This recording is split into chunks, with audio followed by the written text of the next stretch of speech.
Our Osbourne Bench comes with these contents. These are the tools that you'll need.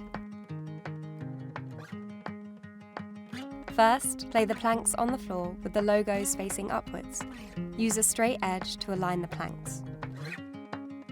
Then place a washer on the end of the metal rod, slide it through the leg hole and secure using the second washer and wing nut provided. Repeat for the other leg. If needed, screw the height adjustable feet into the bottom of the legs.